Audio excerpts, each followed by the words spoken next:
करी थी, ये दोनों फिक्स थे।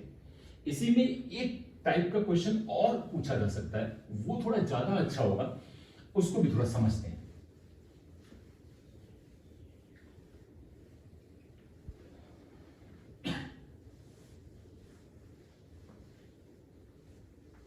देखो, सोना नहीं, जगते रहना ना, है ना। पता लगा मोबाइल ऑन करके वीडियो लेक्चर चालू करके सो गए। चलो समझते हैं एक और टाइप। देखो, एक बात सोचो, हमने तुमसे कहा था कि अभी मान लो, क्वेश्चन कैसे समझते हैं, मान लो मैंने बोला कि ये Q1 चार्ज है, सपोज अभी प्लस मान दे, और ये एक पॉजिटिव चार्ज है Q2, ओके, कुछ भी हो सकता है मैग्नीट्यूड इनके, और इनके बीच की डिस्टेंस d है, ठीक है। अकॉर्डिंग टू क्वेश्चंस में बहुत सारी चीजें चेंज हो सकती हैं, बट अभी पहले बेसिक बात समझो कि किस तरह का क्वेश्चन आता है, ठीक है। अब मैंने तुमसे ये कहा, ये दोनों चार्जेस ठीक फिक्स नहीं है, ये दोनों फिक्स नहीं है।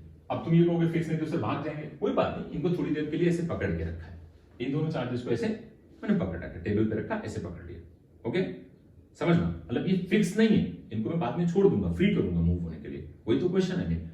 ये दोनों चार्जेस Q1 और Q2 दोनों पॉजिटिव हैं, ये दोनों कैसे हैं, फिक्स नहीं है, इनको मान लो थोड़ी देर के लिए मैंने ऐसे होल्ड करके रखा, ओके, अंडरस्टैंड करो। अब मैंने आपसे ये कहा कि एक थर्ड चार्ज स्मॉल q वो लेके आए, third charge small q, sign नहीं बताया, साइन उसका नेगेटिव भी हो सकता है, पॉजिटिव होता है, वो सब तुम्हें पता करना है। मेरा क्वेश्चन क्या वो समझना, मैंने कहा Q1 Q2 दो चार्ज मैंने इसे होल्ड करके रखे हुए हैं, एक थर्ड चार्ज मैं लाऊं, उसका क्या मैग्नीट्यूड होना चाहिए, क्या साइन होना चाहिए, और उसको कहां पे रखा जाना चाहिए। रखा जाने का मतलब ज्वाइनिंग लाइन के ऊपर, यहां से लेके यहां तक पूरा ज्वाइनिंग लाइन के ऊपर कहां पे उसको प्लेस करें कि होल सिस्टम रेस्ट पे आ जाए। मतलब क्या हुआ, ये क्वेश्चन इंपॉर्टेंट है, पूछे जा सकते हैं क्वेश्चन ऐसे, सिंपल लॉजिक है। दो चार्ज लिए, उनको थोड़ी देर के लिए होल्ड कर लिया। अब क्वेश्चन क्या था, थर्ड चार्ज को लेके आए, ज्वाइनिंग लाइन के ऊपर किस जगह पे रखा जाए, ठीक है ना, और वो जो थर्ड चार्ज तुम लेके आए हो उसका साइन कैसा होना चाहिए, और साथ में उसका मैग्नीट्यूड कितना होना चाहिए कि होल सिस्टम रेस्ट पाए। होल सिस्टम का मतलब तीनों के तीनों चार्ज मूव ना करें, वो रेस्ट करें। क्वेश्चन समझ गए, बहुत इंपॉर्टेंट चीज है, इसको समझना, मतलब है बहुत आसान। अभी थोड़ी देर बाद तो तुम्हें ये बहुत आसान लगेगा, बट पहले ये चीज जरूरी है कि आप ये समझो, ठीक है। मैंने सोचा चलो ट्राई करते, थोड़ा सब लोग मिलकर करते हैं, आराम से आएगा, उसमें कोई दिक्कत नहीं है ना। मान लो मैंने इसे सोचा कि भाई एक थर्ड चार्ज यहां पे लेके आए, यहां रखा मैंने। अब सोच कोई बच्चा ये कहे कि सर ये थर्ड चार्ज को मैं प्लस ले लूं, तो नहीं हो पाएगा। क्यों, अगर तू इसको प्लस ले लेगा तो इसके थ्रू इस पे लगने वाला रिपल्शन, इसके थ्रू इस पे लगने वाला रिपल्शन, ये तो रेस्ट पे आ सकता है, पॉसिबिलिटी है, बट ये रेस्ट पे नहीं आ सकता कभी, क्योंकि अगर तुम इसको प्लस कर रहे हो तो इसका भी रिपल्शन इस पे लगेगा और इसका भी रिपल्शन इस पे लगेगा, तो ये रुक नहीं सकता। जबकि हमें तो पूरे सिस्टम को ही रोकना है ना, Q1 Q2 और स्मॉल q ये सब रेस्ट पे है, तो इतना तो पक्का गारंटी हो गई कि ये चार्ज अब हम प्लस ले नहीं सकते हैं। तो इस चार्ज को हम क्या ले सकते हैं, सपोज मानो माइनस लेते हैं। अब जरा सोच के देखते हैं, सोच अगर ये माइनस है तो इसका इसके ऊपर अट्रैक्शन इधर, इसका इसके ऊपर अट्रैक्शन इधर, इसके ऊपर नेट फोर्स जीरो होने के चांसेस है, बन सकती है बात हमारी, समझ में आ रहा है कि नहीं यार। अच्छा इस पे देखो, इसका इसके ऊपर फोर्स अट्रैक्शन इधर, इसका इसके ऊपर रिपल्शन इधर, बन सकती है बात। क्यों, क्योंकि ये इसको रिपेल करेगा इधर, लेकिन ये इसको अट्रैक्ट करेगा, तो इसके रेस पे रुकने के चांसेस है ना। हाँ अच्छा इस पे देखो, इसके ऊपर ये लगाएगा इधर की तरफ क्या अट्रैक्शन, ये इसके ऊपर लगाएगा इधर की तरफ, ये भी रुक सकता है। यानी हमें इतना कंफर्म हो गया कि भाई हमें एक नेगेटिव साइन का चार्ज रखना है, पक्का। अब हमें निकालना है इसका मैग्नीट्यूड और साथ में पोजीशन। देखो पोजीशन निकालना तो बहुत आसान है, मान लो तुम इससे पोजीशन x और इससे y है, तो ये x और y तो हम अभी भी कैलकुलेट कर चुके हैं, इसके पहले वाले क्वेश्चन में यही तो किया था। तो x कितना हो जाएगा, x अगर तुम ढंग से देखो तो x कितना आएगा, जरा सोच के बताओ मुझे। x इससे डिस्टेंस लिए तो क्या लिखोगे, और बीच की डिस्टेंस कितनी है d, समझ आ रहा है, इन दोनों के बीच की डिस्टेंस कितनी मानी है d, तो ऊपर क्या लिखोगे d divided by under root of, इससे डिस्टेंस है तो ये नीचे आएगा यानी q2 बाई q1, और दोनों चार्ज पॉजिटिव है, इसका मतलब +1, okay. Similarly y is equal to what, d upon under root of, y किससे डिस्टेंस है, q2 से, ये डिस्टेंस है y, अंडरस्टैंड हो रहा है कि नहीं हो रहा है? तो इसका मतलब क्या लिखोगे, q1 अपॉन q2 और यहां क्या +1। आई थिंक ये बात सबको समझ में आ रही है। तो एक्स वाई तो हमारे पुराने वाले तरीके से आ गए। अब सोचो, यानी हमें दो बातें पता चल गई, क्या, चार्ज का साइन कैसा होना चाहिए, वो हमने नेगेटिव अपने दिमाग से यूज किया, अपनी बुद्धि यूज करी, उससे निकल के आया। और जो अभी थोड़ी देर पहले हमने पोजीशंस की बात की थी कि भाई पोजीशन कैसे निकाली जाए, तो पोजीशन हमने पहले ही पढ़ रखी है, वो हमने निकाल लिया। मेन जो प्रॉब्लम है वो है कि इसका मैग्नीट्यूड कितना होना चाहिए। ये बात समझ में आ रही? मैग्नीट्यूड के लिए तुम अगर पूरा कैलकुलेशन करना चाहते हो तो इस चार्ज, जो साइड वाले चार्जेस हैं Q2 या Q1 के ऊपर फोर्स बैलेंस करो और वहां से पूरा कैलकुलेशन करो। बट वो कैलकुलेशन मैं ऑलरेडी पहले तुम्हें करा चुका हूं, तो मैं उसका एक शॉर्टकट लिख देता हूं। तो जब भी तुम्हें मैग्नीट्यूड निकालना है, मान लो अगर मुझे Q निकालना है, ढंग से समझना Q का मैग्नीट्यूड, और सपोज अगर तुम फोर्स इस पे बैलेंस कर रहे हो, फोर्स किस पे बैलेंस कर रहे हो, इस वाले चार्ज पे, बोलो तो कैलकुलेशन कर दो, कर दे कैलकुलेशन। चलो ना देख लेते हैं कैलकुलेशन में क्या, थोड़ा जल्दी से कर लेते हैं, है ना। चलो देखो, इस पे अगर फोर्स बैलेंस करेंगे तो तुम मुझे बताओ ये चार्ज किधर फोर्स लगाएगा, स्मॉल क्यू वाला अट्रैक्शन लगाएगा कि नहीं लगाएगा, बोलो स्मॉल क्यू का अट्रैक्शन किधर आएगा, जल्दी से बताना है, जल्दी जल्दी समझना। स्मॉल क्यू का अट्रैक्शन इधर की तरफ, तो सोचो ये फोर्स क्या मान लिया मैंने F1, और इसका फोर्स इधर की तरफ क्या, रिपल्शन, ये F2 है।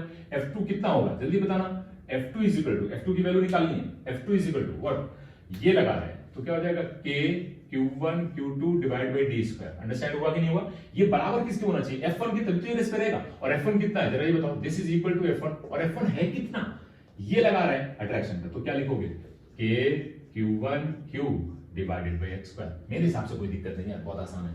देख जरा क्या क्या कैंसिल आउट हो गया, K कैंसिल हो गया, Q1 से Q1 कैंसिल हो गया, Q निकालना था, ये x ऊपर आ जाएगा, देखो ना, ये तुम्हें क्या निकालना है, स्मॉल q, समझ आ रहा है कि नहीं आ रहा है?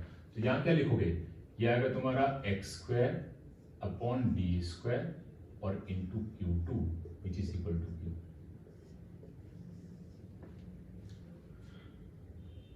एक एक पॉइंट समझना होना चाहिए। अब जरा इसी को दूसरी तरीके से समझो, अगर इस पे फोर्स बैलेंस करते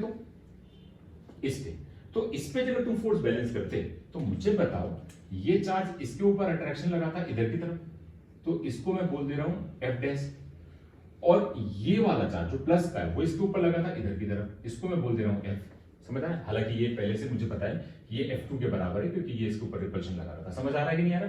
तो ये हो गया F2। ओके, कोई डाउट तो नहीं? F2 की वैल्यू जल्दी बताओ, F2 is equal to K Q1 Q2 upon D square is equal to F dash. यहां F डैश कितना हो गया, F डैश ये लगा रहा है, वो F1 के बराबर नहीं है।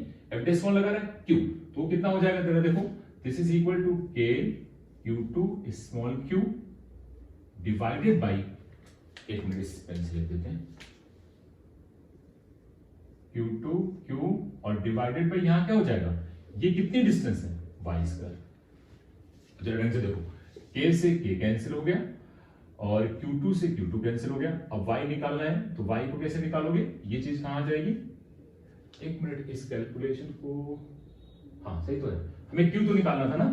देखो इधर कैसे लिखोगे, यहां पे आएगा तुम्हारा y square upon D square into Q1 which is equal to small q। Similar फॉर्मूले, और ये Q अलग अलग नहीं है, तुम ये मत सोचना कि ये Q तो सर ये आ रहा है, ये Q तो ये आ रहा है। तुम x y की वैल्यू रख के देखोगे यही आएगा नंबर, उसमें कुछ भी अलग नहीं। मैं एक एग्जांपल लेके तुम्हें भी सॉल्व करके दिखाऊंगा, दोनों से एक ही वैल्यूज आती है, उससे कोई फर्क नहीं पड़ता।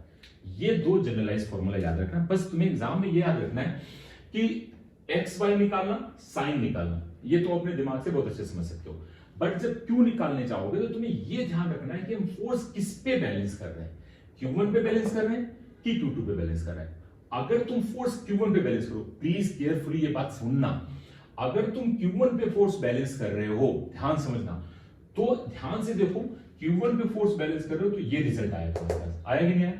तो क्या लिखते हैं, जो स्मॉल q से Q1 के बीच की डिस्टेंस है उसका स्क्वायर ऊपर, दोनों के बीच के डिस्टेंस का स्क्वायर नीचे, और मल्टीप्लाई दूसरी साइड वाला चार्ज। सोच के देखो, एक बार अपने मन में सोचो, अपने आप तुम्हें ये फॉर्मूला हमेशा के लिए याद हो जाएगा। अच्छा, मान लो कुछ बच्चे कहते हैं सर हम Q2 पे फोर्स बैलेंस करेंगे, देखिए जरा Q2 फोर्स बैलेंस कर रहे हो, तो इसके माइनस Q1 Q से इसकी डिस्टेंस Q2 की कितनी है, y है कि नहीं y? तो देखो यहाँ y स्क्वायर आ गया, और नीचे तो पता ही है कि दोनों के बीच की डिस्टेंस का होल स्क्वायर रखना है। इस पे फोर्स बैलेंस करोगे तो चार्ज दूसरी साइड वाला रखोगे, वो यहां रखा है। एक बार अपने मन से खुद निकाल लेना, जो मैंने भी लेक्चर में तो ये पूरा चला ही रहा हूं मैं, फिर भी तुम अपने आप से कोई एग्जांपल ले लेना। मैं एक एग्जांपल इस पे देख लेता हूं, तुम्हें भी समझ आ जाएगा, कंसीडर कर लेता हूं, ठीक है। चलो एक एग्जांपल पे कर लेते हैं, ये जनरलाइज बताया, एक एग्जांपल ले लेते हैं, ओके। देख लेते हैं, ये सबको समझ आ गया? आता है, बात आसान है यार, इसमें कुछ टफ थोड़ी ना है ना। वैसे भी तुम लोग इतने होशियार हो तो किसी को टफ लगेगा ही नहीं, है ना। चलो एक देख लेते हैं एग्जांपल, चलो देखते हैं।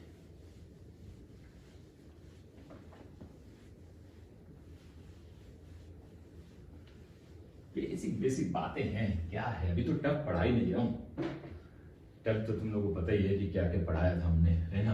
वो सब पढ़ाएंगे भी तो टफ इन द सेंस का, देखो टफ का मतलब होता है, तुम लोगों को जरूर लगता है कि काफी टफ मैंने क्लास में कराए हैं क्वेश्चंस और वो सब चीजें। एक्चुअली तुम देखो ना, जो भी कैलकुलेशंस हम लोगों ने किए हैं वो सब कैलकुलेशन हम लोगों ने 3-4 लाइन के कैलकुलेशंस ही करते रहे, ज्यादा बहुत बड़े कैलकुलेशन ही थे। और नीट में हर वो क्वेश्चंस आ सकता है या आने लायक होता है जिसका कैलकुलेशन 2-3 लाइन में पॉसिबल है। भले कुछ लोग उसको बड़े लंबे मेथड से करते हो, एक पेज का कैलकुलेशन करते हो, वो मैटर नहीं करता है। ये मैटर करता है कि अगर उस क्वेश्चंस का कोई शॉर्ट सॉल्यूशन पॉसिबल है तो वो क्वेश्चन नीट में प्रेजेंट हो सकता है। बस इतना दिमाग में हमेशा रखो। तो ट्रिक, टेक्निक्स वो सब बहुत जरूरी होती हैं और उनको याद रखना बहुत जरूरी होता है। इसमें कोई बहादुरी नहीं होती है कि ये तुमने पूरा जो ये लिखा, अब मैं ये डायरेक्ट लिख सकता तो डायरेक्टली तुम फॉर्मूला याद करो। ये 2 स्टेप्स क्यों लिखे, आपको ये याद रख लेना, ठीक है। एक एग्जांपल लेते, देखो तुम्हें समझ आ जाएगा। समझना, मान लो मैं तुमसे ये बोलूं कि सपोज मान लो यहाँ पे कुछ ऐसा समझो कि क्यू चार्ज, ठीक है, चलो वही वाला क्वेश्चन लेते हैं ना। और यहाँ पे 4 क्यू चार्ज है, प्लस का, यहाँ पे भी प्लस का, ठीक है। अच्छा, बीच की डिस्टेंस कितनी, b, ओके। अब मैंने कहा चलो थर्ड चार्ज कहां रखना है, इन बिटवीन, ये बात तुम्हें पहले से पता है। थर्ड चार्ज का साइन कैसा होना चाहिए, यहां तुम्हें ये सोचना पड़ेगा। देखो थर्ड चार्ज, ये दोनों पॉजिटिव है तो थर्ड चार्ज का साइन नेगेटिव ही होना चाहिए, ये इसमें कोई सोचने वाली बात है। चलो मैंने मान लिया -q, इसके डिस्टेंस x, इसके डिस्टेंस y, ठीक है। ध्यान से समझना, कंफ्यूज मत होना। अच्छा देखो, वो ऐसा मत कंफ्यूज होना, पिछले वाले में हमने यहाँ पे 4 क्यू दिया था, तो तुम ये सम एक काम कर लेते हैं, थोड़ा समझ जाओ। इधर क्या रख लेते हैं हम, लाइक सपोज प्लस q और इधर 4q, ताकि तुम्हें वो पीछे वाले क्वेश्चन से सिमिलरिटी आ जाए, है ना। नहीं तो पता लगा तुम x y भी कंफ्यूज हो गए, सर थोड़ी देर पहले तो x कुछ और निकाला था, कुछ और x निकाला, ठीक है। तो समझ जाओगे, इसमें तो ज्यादा दिक्कत नहीं होगी क्योंकि पहले ये कर चुके हैं, ठीक। बताओ x इज इक्वल टू कितना, बोलो d upon under root q upon 4q, पार कितना +1, ये कैंसिल आउट हुआ, कितना आ गया 1/2, कितना हो गया 2d/3। यार अभी किया था प्लीज, है ना। ओके, तो 2d/3 आ गया, y निकालो, y कितना है, जल्दी बोलो, d/3 डायरेक्ट लिख दिया, तुम फॉर्मूला लगा के भी निकाल सकते हो, ठीक है। ओके, ये निकला है, साइन कैसा, नेगेटिव। अब देख, अब बहुत केयरफुली ध्यान देना, 2 मिनट के लिए सुनना मेरी बात। इसका मैग्नीट्यूड निकालना है, ठीक। अब मान लो क्लास में 2 बच्चे हैं, ठीक है, दोनों के अलग अलग अपने थॉट है, तो होते ही बच्चे नालायक, कोई कहेगा कि सर हम इस पे निकालें, तो कहेगा नहीं सर इस पे क्यों निकालें, इस पे निकालें, मतलब फोर्स बैलेंस करें। तो हम देखते हैं, चलो पहले मैं फोर्स बैलेंस करता हूं इसके ऊपर। अगर तुम इस पे फोर्स बैलेंस करोगे तो उससे क्यू निकालना है, ठीक है, ध्यान से समझना। चलो देखते हैं, अगर इस पे फोर्स बैलेंस करेंगे, ठीक, तो ये डिस्टेंस कितनी है, x। और फॉर्मूले में देखो, जिस पे फोर्स बैलेंस करते थे वो डिस्टेंस का स्क्वायर ऊपर आता था। ओके, देखो कैसे, किस पे फोर्स बैलेंस कर रहे हो, 4q पे, तो कौन सी डिस्टेंस का ऊपर आएगी, x है क्या तुम्हारी, ठीक है ना, समझ में आ रहा है कि नहीं आ रहा है। तो q निकालने के लिए अगर तुम इस पे फोर्स बैलेंस कर रहे हो तो x² x की जगह क्या रखोगे, 2d/3, तो 2d/3 का whole square divided by d² into charge कौन सा है, ये कि ये वाला, दूसरी साइड वाला चार्ज रखना है। समझ आ रहा है कि नहीं आ रहा, तो q। अब जरा ढंग से देखो, इसको थोड़ा सॉल्व करते हैं। इससे कितना आ जाएगा, 4d²/9 into d² into q। क्या ये तुम्हारा, देखो यहां से एक चीज समझना, ये d² और ये d², ये कैंसिल आउट हो गया, तो कितना आ गया 4q/9। अब बच्चों को कभी कभी ऐसा लगता है इन दोनों फॉर्मूलों को देख के कि क्यू तो अलग अलग आ रहा है, नहीं क्यू अलग अलग नहीं है, क्यू सेम ही है, बट इसमें देखो ना एक्स वाई है, इसमें एक्स है तो उसमें वाई है, तो आंसर एक ही आएगा। मैं इसमें कैलकुलेट करके दिखाता हूं। तुमने ये फोर्स इस पे बैलेंस किया 4q पे, अच्छा अब q पे बैलेंस करते हैं। अगर मैं q पे फोर्स बैलेंस करूंगा तो उससे स्मॉल q क्या निकल के आएगा, ये ध्यान देना। इस पे फोर्स बैलेंस कर रहा हूं तो बताओ q की डिस्टेंस इससे कितनी है y, तो ऊपर क्या आएगा वाई स्क्वायर है कितना d/3, तो d/3 का whole square divided by D square, understand हो रहा है, डिवाइडेड बाई डी स्क्वायर, और इनटू कौन सा चार्ज, इस पे बैलेंस कर रहे हो तो दूसरे साइड वाला चार्ज कितना 4q, ये 4q आ गया। अब जरा इसको सॉल्व करो, ये आएगा d²/9 into D square into 4q, तो d से d कैंसिल आउट, तो कितना हो गया ये तुम्हारा 4q/9। अब तुम खुद ही अंडरस्टैंड करो सारी चीजें, यहां से भी वही आंसर आ रहा है, वहां से भी वही आंसर आ रहा है, तो ये बात तुम्हें समझ में आनी चाहिए बहुत अच्छे से। बट एग्जाम में गलती ये होती है कि बच्चा इस फॉर्मूले को लिख तो लेता है लेकिन एप्लीकेशन करते वक्त वो इस पे फोर्स बैलेंस करे, इस पे फोर्स बैलेंस करे, अगर वो याद नहीं रखेगा तो ये क्वेश्चन गलत हो जाएगा। ये दो टाइप के क्वेश्चंस कूलम्ब्स लॉ पे बनते हैं जो ज्वाइनिंग लाइन के ऊपर रखे जाते हैं। ज्वाइनिंग लाइन के ऊपर रखने का मतलब सिंपल ये है कि अगर दो चार्ज रखे जाएं तो थर्ड चार्ज कहां प्लेस किया जाएगा, ये फिक्स्ड है तो थर्ड चार्ज की पोजीशन निकालना, उसका मैग्नीट्यूड निकालना, पूरा सिस्टम रेस्ट पे है। कई बार आपको केवल इतना लिख के आएगा कि दो चार्जेस रखें और थर्ड चार्ज का magnitude and sign and position बताओ कहां पे रखा जाए कि होल सिस्टम रेस्ट पे हो, तो तुम्हें ये लगाना है। 2 मिनट अच्छे से समझ लो एक बार, कोई भी चीज अगर तुम्हें ना समझ आ रही हो अच्छे से एक बार देखोगे ना, मन से सोचोगे तो आएगा सब समझ में, यार कुछ नहीं होता है, फिजिक्स बहुत आसान बात है, सब चीजें समझने लायक हैं, कुछ भी बड़ी चीज नहीं है। ओके, ये समझ जाओगे ना तो फिर मैं तुम्हें इसकी बात करूंगा। ये भी थोड़ा एक टर्म और इसमें इन्वॉल्व होता है इक्विलिब्रियम वाला, मतलब ये जो थर्ड चार्ज मैंने प्लेस किया है इस पे एक दो बार क्वेश्चन नीट में ही क्वेश्चन आ चुका है कि ये थर्ड चार्ज जो है ये रेस्ट पे है, और याद करो अगर कोई चीज रेस्ट है यानी उसके ऊपर नेट फोर्स 0 होते हैं तो वो इक्विलिब्रियम में होता है, समझ में ना। इक्विलिब्रियम का मतलब उसके ऊपर नेट फोर्स 0, इक्विलिब्रियम का बेसिक मतलब होता है नेट फोर्स 0। समझ रहा आ रही बात की नहीं आ रही? हाँ, इक्विलिब्रियम पे ये नहीं होता, कुछ लोग ऐसे होते हैं इक्विलिब्रियम पे तो एनर्जी 0, नहीं, इक्विलिब्रियम पे मतलब नेट फोर्स 0। समझ आ रहा है कि नहीं आ रहा? तो नेट फोर्स 0 होता है तो इक्विलिब्रियम पे होता है। अब इक्विलिब्रियम जो है ना वो हमारे 3 तरह के डिफाइन किए हैं, स्टेबल इक्विलिब्रियम, अनस्टेबल इक्विलिब्रियम और न्यूट्रल इक्विलिब्रियम। इसकी बातें थोड़ी लेटर ऑन होंगी, वो भी करेंगे, उसमें बहुत डिटेल से करेंगे, बल्कि मैं वो तुम्हें ग्राफ पढ़ाऊंगा अभी थोड़ी देर में, तो ग्राफ के थ्रू अगर इनको डील करेंगे तो वो एक लाइन में तुम देख के उसका आंसर कैलकुलेट कर सकते हो, निकाल सकते हो कि ये स्टेबल इक्विलिब्रियम में है कि अनस्टेबल इक्विलिब्रियम में।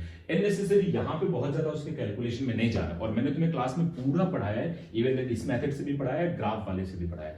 ग्राफ से इक्विलिब्रियम पता करना एक इंस्टेंट का काम होता है, मतलब आप देखोगे और देख के बता सकते हो कि ये चार्ज इक्विलिब्रियम में है कि नहीं, और कौन सी इक्विलिब्रियम में, स्टेबल की अनस्टेबल।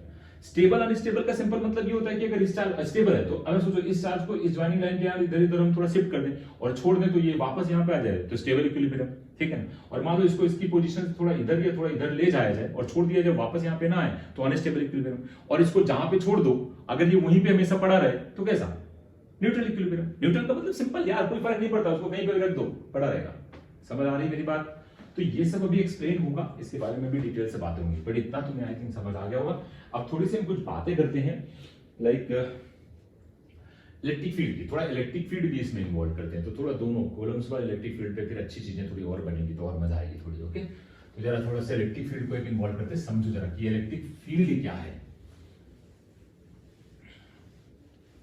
यार ये पार्ट है, आपको समझ आ गया होगा, आई होप कि क्लियर हो रहा होगा। पढ़ते रहो भाई, सिलेक्शन जरूरी है।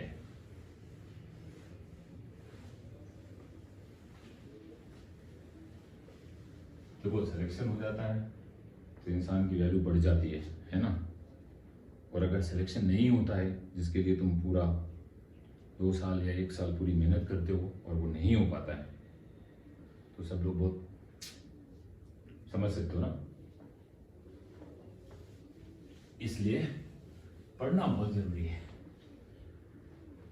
ओके चलो, देखो एक दो चीजें ऐसी हैं जो थोड़ी मतलब सोचने लायक है, मतलब समझ सकते हो उन चीजों को। इलेक्ट्रिक फील्ड, मैं बहुत ज्यादा डिटेल में नहीं जा रहा हूँ। इलेक्ट्रिक फील्ड मतलब, इलेक्ट्रिक फील्ड तो बेसिकली नाम है, हम बेसिकली उसके इन्फ्लुएंस की बात करते हैं। किसी भी चार्ज का लॉजिक क्या होता है, कोई चार्ज है, ठीक है, मान लो यहाँ पे कोई चार्ज रखा है, ठीक है, तो इस चार्ज का आसपास क्या इन्फ्लुएंस है ना, क्या इफेक्ट है, वही बेसिकली हमें कैलकुलेट करना है। जैसे ये चार्ज यहाँ रखा है तो यहाँ पे कितना इन्फ्लुएंस है, ये चार्ज यहाँ रखा है तो यहाँ पे कितना है, क्या इंटेंसिटी, जैसे तो अपने हम लोग फिजिक्स लेवल क्या बोलते हैं, इंटेंसिटी। इन्फ्लुएंस का मतलब तुम अच्छे से समझ सकते हो। मैं तुम्हें एक एग्जांपल दूं, तुम समझ जाओगे। एग्जांपल, अच्छा एग्जांपल है, तुम्हें समझ में आएगा। जैसे मान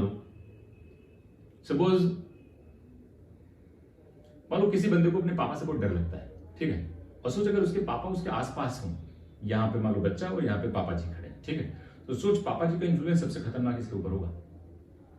और सोच लो मान लो ये बच्चा थोड़ा दूर जाता है, ठीक है ना, घर के दूसरे कोने में, इवन मैं तो कह रहा हूं घर से बाहर ही चला जाए, घर के बाहर निकल जाए, ठीक है, तो सोच पापा का इन्फ्लुएंस इसके घर के बाहर कम होगा, ये थोड़ी बहुत नालायकी करेगा वहां पे, लेकिन अगर पापा साथ में खड़े होते तो ये नालायकी नहीं करता। तो ये एक मतलब तुम्हें एक समझाने के लिए बोला कि भाई किसी भी चीज का इन्फ्लुएंस का मतलब क्या होता है। तो एक चार्ज अगर यहाँ पे रखा हुआ है तो इस चार्ज का इस जगह पे इन्फ्लुएंस निकालना, इफेक्ट निकालना या इंटेंसिटी निकालना कि कितना वो बच्चा, अगर पापा यहाँ खड़े हो बच्चा यहाँ है तो कितना डर लग रहा है इसको, यानी इस समय पापा का सबसे ज्यादा इंटेंसिटी है इसके ऊपर, मतलब कोई हरकत की तो कान के नीचे, समझ आएगा नहीं है। तो ऐसे अगर ये बच्चा दूर चलता चला जाएगा तो इसके पापा का इंटेंसिटी वहां पे कम होता जाएगा, तो इसके ऊपर इन्फ्लुएंस कम लगेगा। कुछ इस तरह का है इलेक्ट्रिक फील्ड की स्टोरी है, तो वो थोड़ा तुम्हें समझने लायक है। देखो कैसे करते हैं।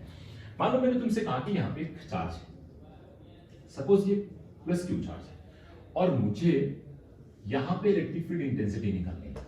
ठीक बात, क्या निकालनी, इलेक्ट्रिक फील्ड इंटेंसिटी।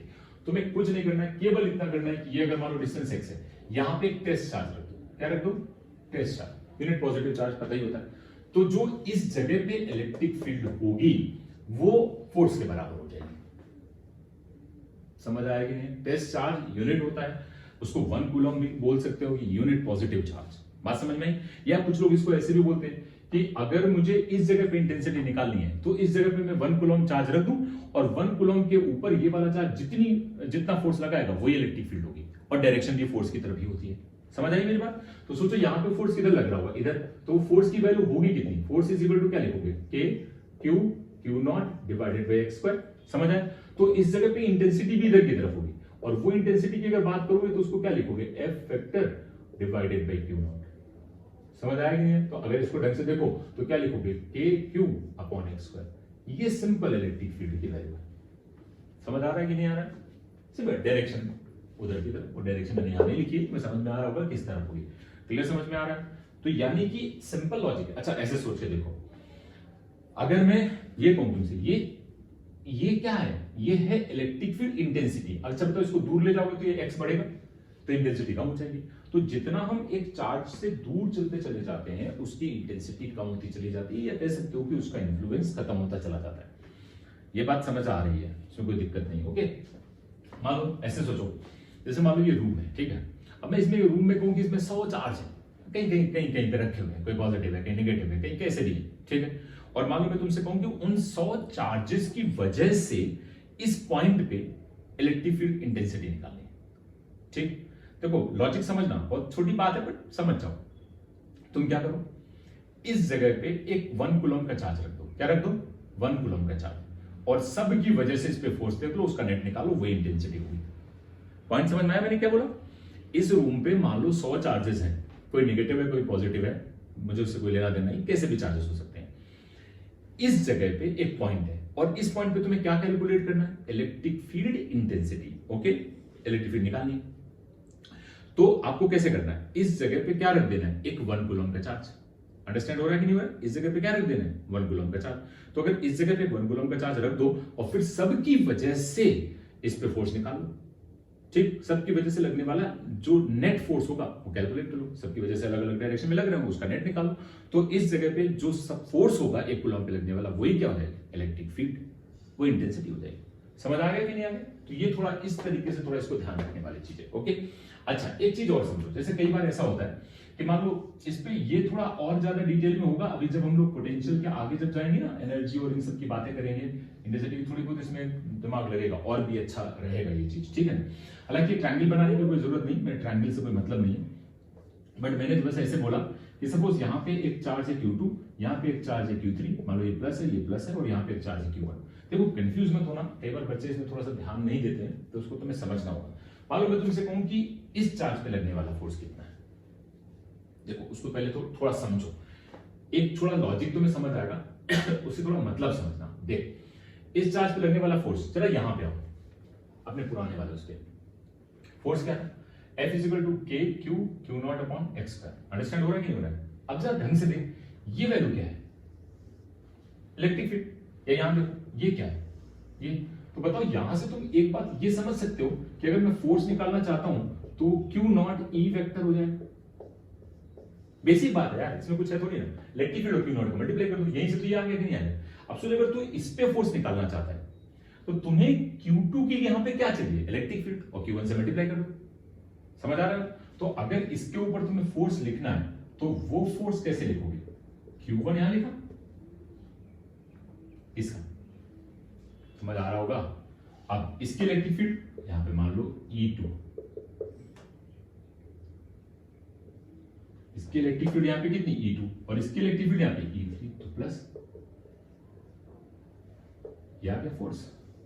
अब ये अलग बात है कि तुम्हें डेटा दिया जाएगा तो इलेक्ट्रिक फील्ड की वैल्यूज और उसके एंगल वगैरह वो सब निकालोगे, बट एक जनरलाइज ऐसे लिख सकते हो कि इस पे, ये मेरा बताने का सेंस क्या था, मैंने तुम्हें क्यों बताया, क्योंकि बच्चे कई बार क्या कंफ्यूज होते हैं, वो इस पे फोर्स निकालने के लिए इसकी भी इलेक्ट्रिक फील्ड यहां रख देते हैं, वो नहीं आएगी, इसके खुद की इलेक्ट्रिक फील्ड इसके ऊपर कोई फोर्स नहीं लगाएगी, यानी कि इसके ऊपर जो फोर्स लगेगा वो ये लगा सकता है या ये लगा सकता है। मेरी बात अच्छे से तुम्हें समझ आ रही होगी, उसमें कोई भी दिक्कत नहीं होनी चाहिए। समझ आ रहा है कि नहीं आ रहा? ओके, तो ये बना लो जल्दी से, इसको समझ लो, एक सेकंड में बस मैं आया।